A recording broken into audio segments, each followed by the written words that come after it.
Reflections by Idries Shah, published in 1976 by the Octagon Press Limited, London. Copyright 1976 by Idries Shah.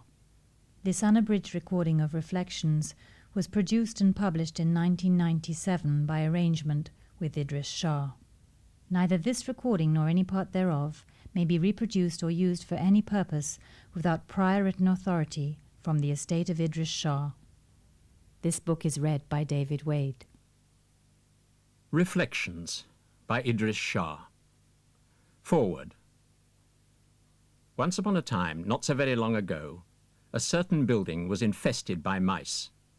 The people in charge decided to kill them.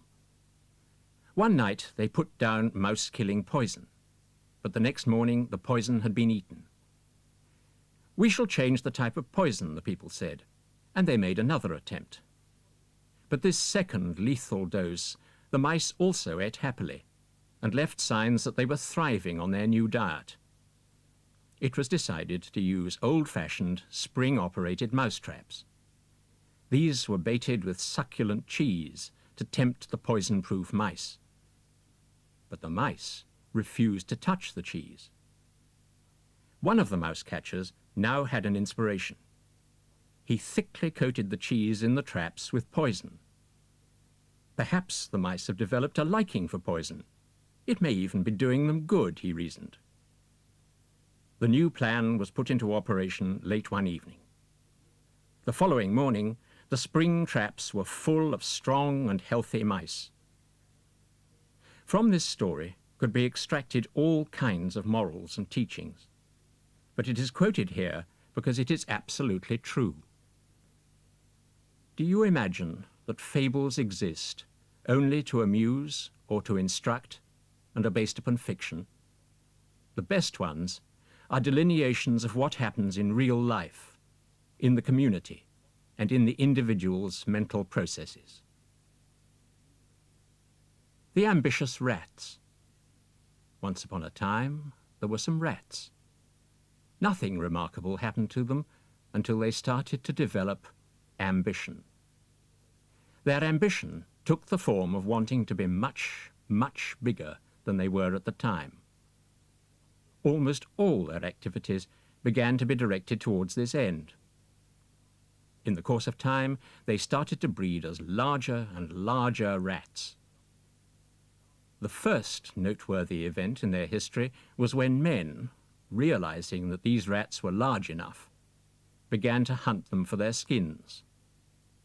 The second event was when other men realized that they could trap them and exhibit them as the biggest rats in the world.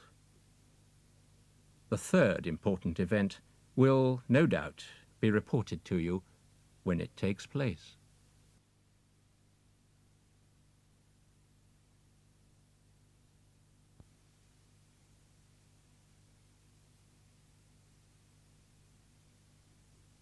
The difference between saying and doing. Quite a common observation is, it takes all sorts to make a world. Well, this may well be true, but if it is, where are they all? Self-satisfaction. If self-satisfaction follows an achievement, it was no achievement at all compared to what it could have been. Depression after supposed failure means that the attempt was wrongly structured. No real attempt took place, however much it may seem that there was one. Behind the machine. Man is generally a few paces behind his own inventions. There are still many people who are revered as figures of authority merely because they can do such things as machines can do more easily. A common example is the awe which people show when faced with someone who has only a good memory or associative capacity, often stuffed with irrelevant facts. This recalls the refrain, "Man is not a machine," frequently used by people whose work and actions tend more and more to convert men into machines.